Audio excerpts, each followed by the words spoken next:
All right, I wanted you to get a chance today to see what it looks like, what some of the paperwork is that I use to break down a match.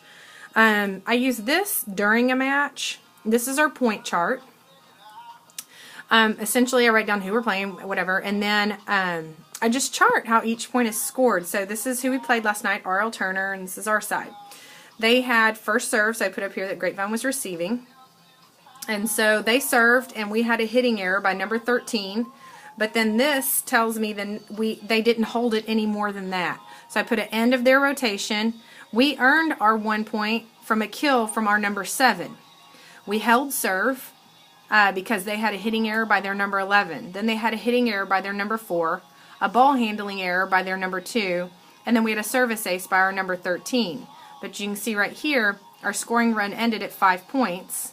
And when over here, it ended because number 7 for Grapevine had a hitting error. So I'm really just writing down in the column next to the point what occurred. And it allows me to go and see a number of things. One, as you can see, I made a note down here that 11 out of the 14 points that they earned were on our error. So I was able to go back and look at our error percentage. So obviously that was a topic of conversation because I was not so happy about that percentage.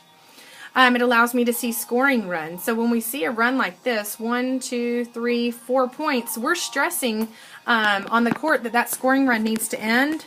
And then additionally, you can see that I called a timeout. That's what that TO is right there next to it. I called a timeout after 1, 2, 3, 4 points and said it needed to stop. And you can see that dash right there that it did stop.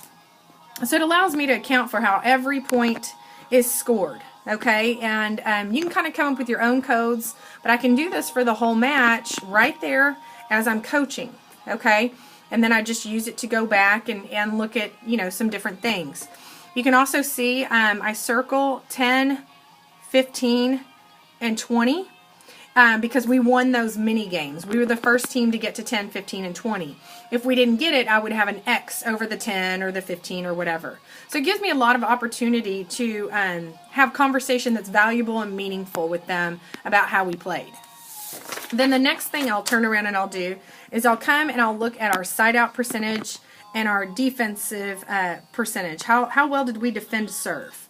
So the way I do this, on the side out percentage, I'm going to go count how many times we sided out against R.L. Turner. So I've got 1, 2, those are my dashes, 2, 3, 4, 5, 6, 7 times. So I'm going to put 7 out of however many attempts.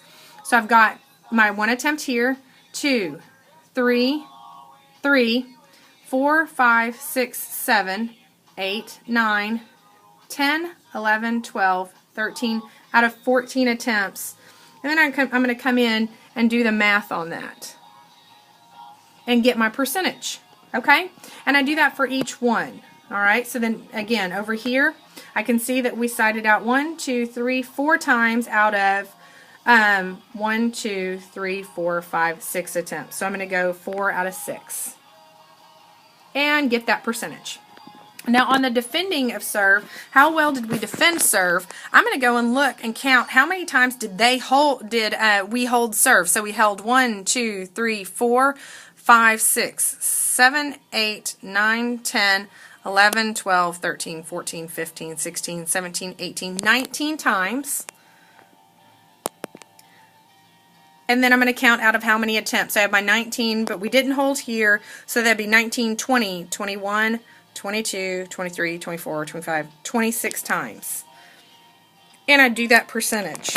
Our goal has been to side out at really 65% of the time.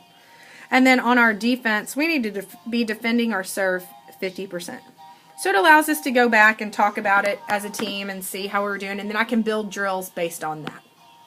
So that's just an inside look at what are we writing down there on the sidelines and how do we use numbers to kind of guide our practices. Let me know if you need any help.